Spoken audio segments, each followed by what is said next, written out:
my little props here. Okay. Hello, Dreamwalkers. We're back.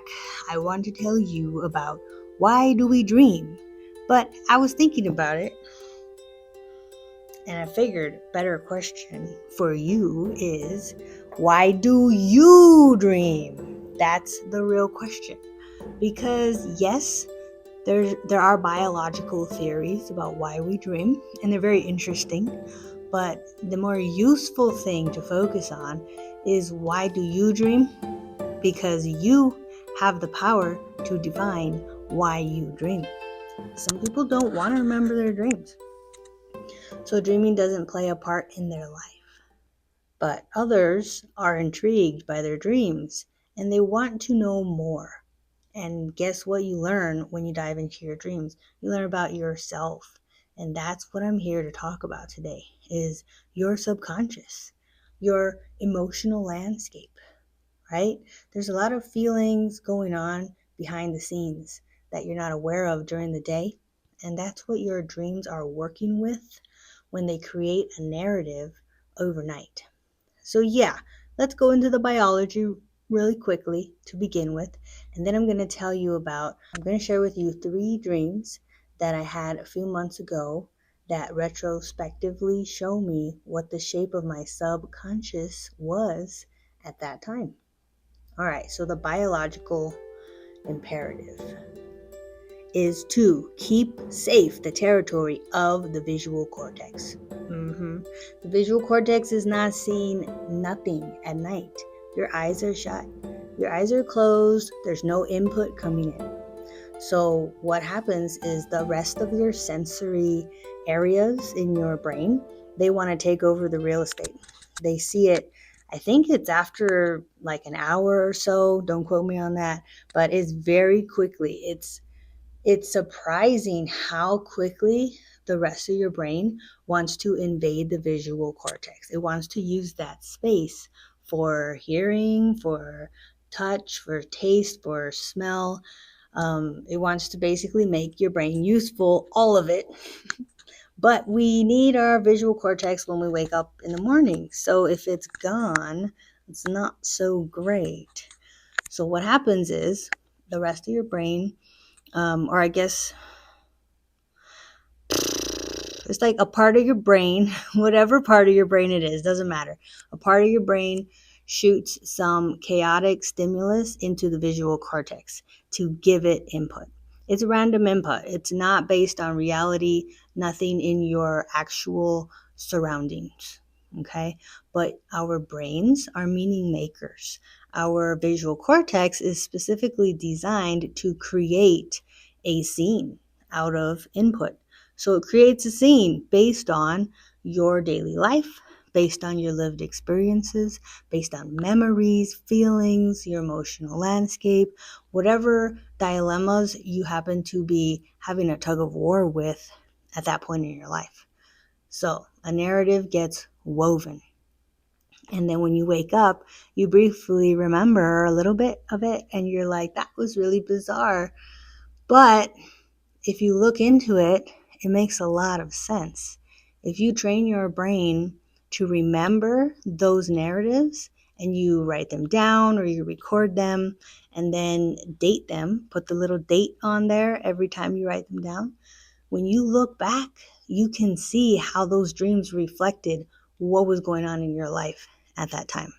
Especially if you also keep a parallel waking journal, about your daily life and what you're going through, all those important things that are important to you. So why is this important, flower? You might ask me. And I said, well, because you get to see what your brain is thinking when you're not looking. We all have these thoughts that are subconsciously kind of lurking around. And unless we really intentionally dive into our subconscious void, we won't know that they're there. And I find dreams to be an incredible tool for looking into those dark corners that you don't really want to look into, but you know you should. Okay, I have a lot of experience recording my dreams, reading back on my dreams, looking back on my dreams, and comparing it to my waking journal and seeing what I was going through and what I was dreaming and how they line up or how they sort of predict what came later. Now, when I say predictive dreams, I don't mean in the sense of a psychic prediction. What I mean is more of like your dreams are trying to help you prepare for your world. Whatever situations are natural for you in your daily life, your dream time stories are going to sort of like train you, right? They're gonna throw circumstances at you that are are giving you practice for the real world. And I'll give you one example right now.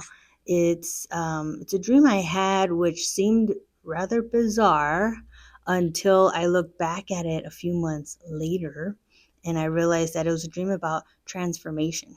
Sort of more like the unexpected transformations, the ones that you don't plan. Because, I mean, if you're watching this channel, you're into self improvement like I am. So, a lot of times we plan to improve ourselves, right? And we want this big transformation. We're putting in the effort to make shit change so that we can move on to something better, a great new chapter, you know? But this dream that I'm going to share with you was a transformation that I didn't expect because I was focused elsewhere. Okay, so the dream was I was fixing a drain. I'm not a handy person at all, so um, I don't know how I was fixing this drain just by like looking at it. I had a tool and I was sticking the tool into the drain. Like think about a bathtub hole. And I was gonna fix it somehow and a frog appeared. It sort of like hopped onto the lip of the hole.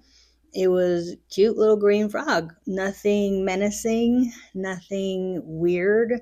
I didn't feel like it was poisonous or scary. It was just not supposed to be there. I was like, why are you here? Trying to fix this drain. I don't want to hurt you, frog. Uh, where do you belong? Like I was just sort of in this very brief moment of what do I do now? Like this problem has shown up in front of the primary problem, which was the drain. So I just looked at it and it hopped down the hole and it went away. And I was like, huh, I don't know if I should continue fixing the drain. What if the little frog is there and I heard it? So I like looked, I waited a little bit longer to see if he hopped out again, but he didn't come back. So I said, he must have hopped away. He knows where he's going. Maybe he has his own like drain tunnel pathways that he always goes through. So, all right, I trust that he knows what he's doing. I'm going to continue fixing the drain now. So I got my tool and I was putting it down the hole and I felt somebody behind me. When someone walks into a room, you don't see them, but you feel them. So you turn around, you're like, what? So I did that. And there was this man standing there. And I was like, what are you doing over there? In my dream, I knew that was the frog. I don't know how. I don't know if it was telepathy or just the dream logic doing its thing, but I knew that was the frog, that the frog had morphed into a man and now he was right there. And I just asked him, what are you doing there? And he just smiled and he said, what? I'm right here. Here I am. And that's where the dream ended. And so at that time, I had no idea what that dream meant. I was confounded. So I recorded it and I dated it and I left it there. Now, this was 3 or 4 months ago when I had just started training to be a bookkeeper. Yes, I thought I was going to be a bookkeeper. That didn't work out. I did my training and I felt good about learning a new thing, but I realized that it wasn't like super interesting to me, and I knew that it wouldn't be sustainable. I need more different kind of stimulation than bank statements, numbers, and things like that. So I realized that that dream was my subconscious telling me that the problem, or I guess the effort I was putting was, it was not needed in a way. Like my problem would change, right? Like it transformed. It was no longer the drain, it was the frog. Then the frog became the man, and the man was standing in the room, and he's like, "Here I am." And I'm like, "Okay." Something else presented itself, something else pulled my focus, something else was more interesting, right, than the drain. So I realized that my dream was preparing me to respond to an unforeseen transformation, something that I didn't plan. And what I did in my dream was I did a lot of watching, waiting, um, inquiry, right? I'm a curious person, so I ask questions, right? I ask the frog, "What are you doing there?" Then I ask the man, "What are you doing there?" Like, what is going on? So for me, that dream is important because it shows me a way that I can respond in real life, right? In the 3D world, when things don't go your way, or a certain problem or situation transforms into something completely different, it's a good practice to pause and wait, listen, ask questions, while still um, in in the back of your spine. You know what I mean? Like sit back in your seat. Don't um, I'm a fire sign. I have a fire trine. So I have a very strong urge to, what is the phrase I'm looking for? Like run forward. Um speed, stampede. There's something like that, you know what I mean? I have that urge to go full steam ahead. I think that's the phrase. And in my 41 years, I have learned that that's not always the best thing. It does pull me out of a lot of situations. It does help me create change in my life when I want it, but it's not always the best choice. Sometimes sitting, waiting, asking questions, and being patient is very valuable and produces more fruit in the form of data, information, right? When you're more informed, you can make better choices. And so that's just, I guess, a little kernel right there that I wanted to share with you via that dream. Now I want to tell you about another dream, which was more like training ground, like physical training ground, which is why it's really good that we're paralyzed when we dream so that we don't hurt ourselves, right? So I was in this rainy place. It was very dark, so I couldn't get a good read on where exactly I was, but it was raining.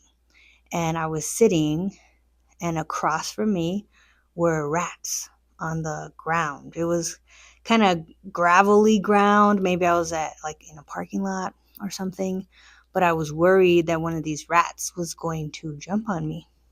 And guess what? It did. And so in my dream, I was predicting the rat attack, and I was able to practice my reaction to the rat attack. The rat jumped at me and it came at my neck, the side of my neck. So in my dream, I went, yeah. I like grabbed it with the side of my face and my shoulder. And I like held it there, and then I woke up because I was like grossed out, like,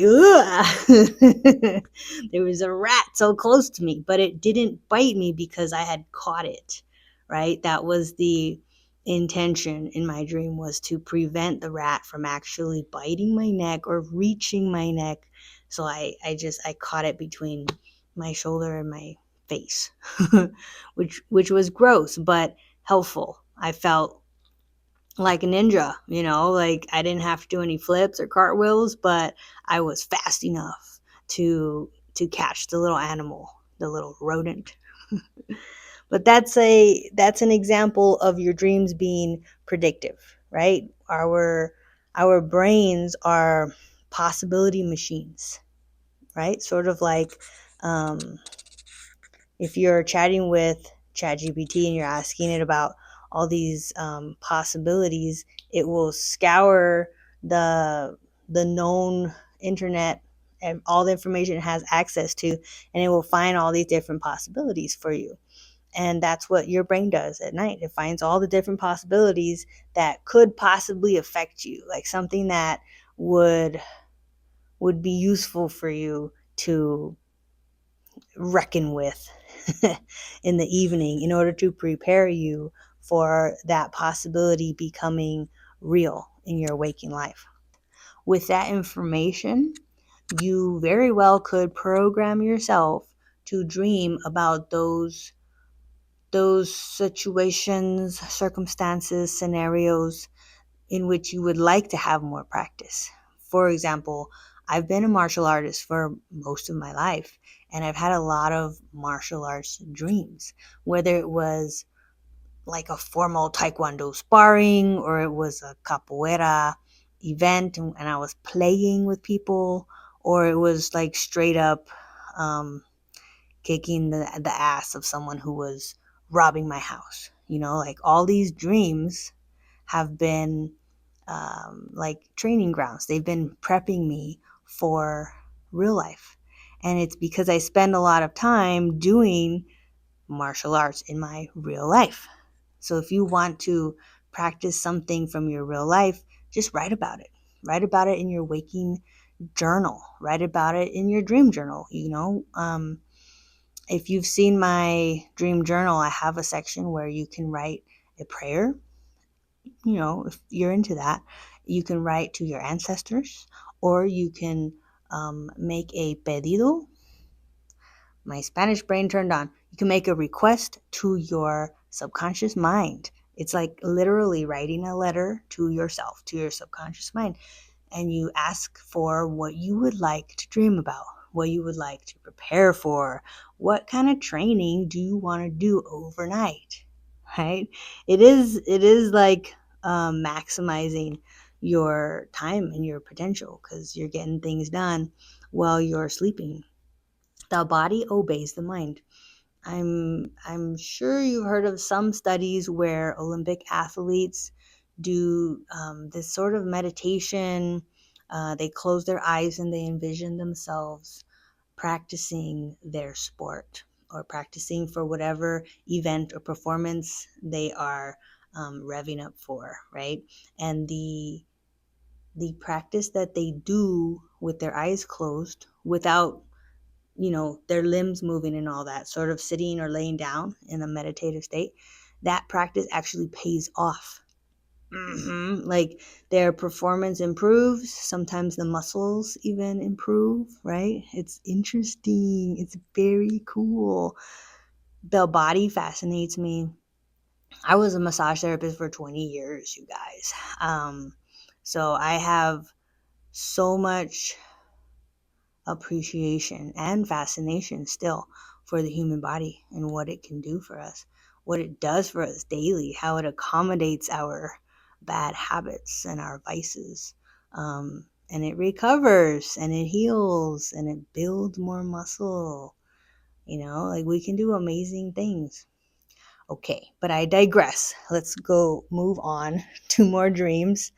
All right, the other dream, the next dream I want to tell you about is it pertains to a depression that I was in a few months ago. This is when I started training for bookkeeping.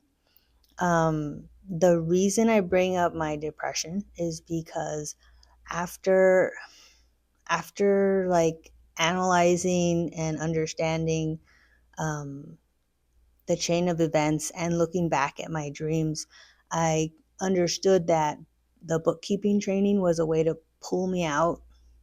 It was like a rope that I could hang on to get me up.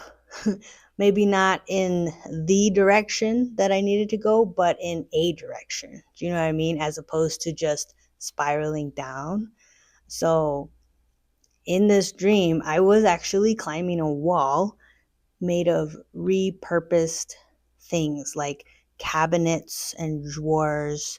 There was a lot of handles, different kind of handles and doorknobs, like so many um, mismatched, like the whole wall was like that. Some of the wall was even fencing, like different kinds of fences. Some are like the picket wood. Some are a bunch of little bamboo stems that are woven together, like just patches of different kinds of fences and drawers and cabinets. And I was climbing this wall, which was on a beach. Like, in order to get to the shore, we had to go over the wall. But before we got to the wall, I had arrived in a car with a bunch of people, and we poured out of the car and went straight to the wall. It's like we had a mission. We knew what we had to do.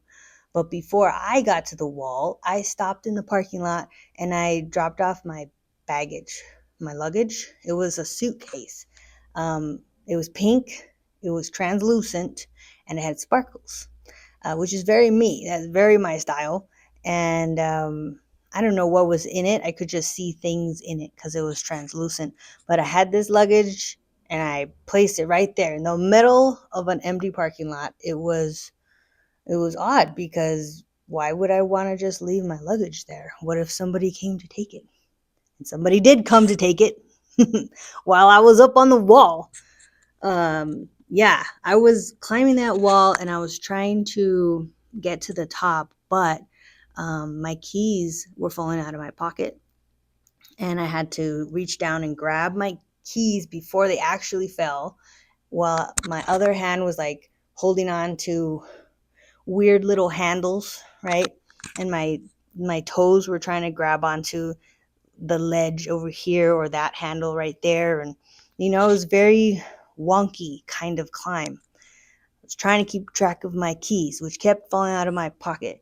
And this old lady was trying to climb up through my arms. I had, both arms grabbing on something, and she's up here in the middle trying to grab on things and wiggle her way up past me. And I told her, stop, wait, like let me get out of your way. Just, it's gonna take me some time, like this is a weird thing to maneuver. It's taking me a while, and every time she tried to come in between my arms, I just said wait. Like, it was very strong and sure, like I was verbalizing a very strong boundary that I didn't want her all up in my space. So let's see. Yes, and then at some point I looked into the parking lot and I saw someone picking up my suitcase, and I yelled over to them. I said, hey, that's mine. And they said, oh, okay, and they walked away, and I was like, woof. Thank God, I didn't have to like jump off the wall. I could continue my route up. So I did eventually make it to the top of the wall, and I peeked over and I saw the beach, I saw the sand, the ocean, and I saw a man on a trampoline with his baby. And I worried about the baby getting whiplash from jumping, but I was like, okay, they seem to be fine. Okay, time to go back down. So I went back down, right? I collected my suitcase and we drove off, me and whoever those people were that I was with. So what this dream said to me when I looked back at it a few months later is that I was climbing, I was trying to make a structure for myself. Boundaries can be described as walls, right? This was a wall made of repurposed things. I was giving verbal boundaries to this woman. I was climbing this repurposed boundary, right? I was telling someone else, that's my bag, that's mine, leave it alone. That's a boundary, like a lot of building. So at that time in my life, I was building a new path for myself. I said, oh my goodness, I have to pull myself out of this depression. I have to go somewhere in a direction. So I picked bookkeeping, and I was using the training, right? Every day took some training, took some quizzes, took some training, did some quizzes, right? Did my profile, like put all the little puzzle pieces in place so I could have a business. Building the business. I'm building, I'm building, I'm building. That was me building a path out of depression, not necessarily a bookkeeping business. Because I realized later I didn't want to do that. I realized I want to do YouTube. I want to talk about dreams because that's where my interest lies, and that's an interest that never wanes for me. I dream every night. Sometimes I take naps that are like 2 to 5 hours and I dream and I write them down too. So I figured, you know what? My dreams mean a lot to me. I write them down. I need to share them. I need to see where this could lead, because this is another path, but it could be the path, the realest one, because it's not conventional. So I'm not doing it for capitalistic reasons, because how much money can you make off of dreams, right? So that's why I'm like, this is definitely what do they call it? A heart project. This is one of those projects that you do because you love it, not because it's gonna give you some kind of luxurious lifestyle. And I didn't know that at the time. I was deep in the bookkeeping courses, and I was on my way to being a bookkeeper. But my subconscious knew. My subconscious was like, girl, you are climbing a recycled wall. Like, you're just doing things that you've done before, which is business stuff. As a massage therapist, I had my own practice, right? So I managed the books, and I did all of the marketing and this and that. So it's a lot of organizing and logistics and client communications and right? So I was like, I have all these skills. Let's put them to work, right? So that's the recycled wall that I had been climbing. And then the suitcase that I put aside in the parking lot and then retrieved later, that was my sparkly dreamscape. That was my imagination. That was my love for psychology and philosophy, and blending self-improvement with life experience, with storytelling. Like, that's my creative side that I decided to retrieve, to pick up, to embrace, to value, and to make a priority. Dun, dun, dun. I'm really glad I did that. And I'm glad that I was able to look back at those dreams and see that those dreams were reflecting the shape of my subconscious at the time. That my subconscious knew that I was just on a path to get myself into the next headspace, which would allow me to um, get to the next place, which is the creative space. And I think you can do this too. You just need to date your dreams. Those 3 dreams, let's see, the frog dream, the climbing the wall dream, and the rat attack, those 3 happened on the same night. And so now I'm here. Now I'm at this space where I'm building a YouTube channel, but it's around this creative dreamscape material. So you get to do that when you actually write down your dreams or you record them. Your audio recordings can be transcribed. I like using the app Day One. Yeah. And then I go over them and I analyze them, and I'm like, what does this mean? What are the recurring themes? What's the through line from the night? And that helps me decide how I want to move forward. It shows me what I've been munching on in my subconscious, and how maybe I can be kinder to myself because now I know certain things about myself. So that's why I want you to dive into your subconscious, because I believe that you too can use your dreams for self-knowledge. And that new understanding that you gain about yourself will help you to make better decisions, right? You will feel more agentic. You will feel more like the superhero in your own life because you have more quality information with which to make great decisions to take care of yourself. That's the best thing we can do with our life, is to take care of ourselves. And you can't take care of someone if you don't know them, right?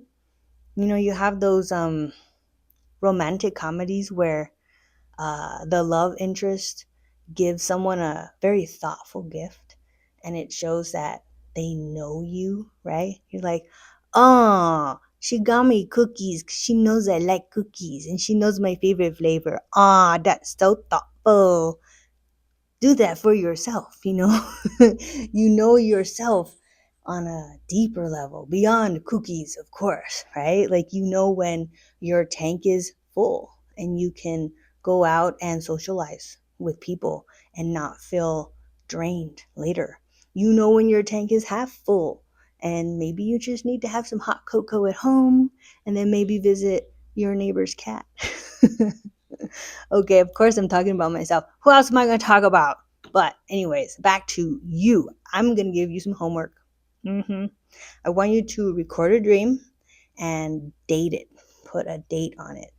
And then I want you to write at least one paragraph about what's going on in your life at the moment when you had the dream, right? So that could be the day, the morning after you have the dream, right? Just a brief little summary of what's going on.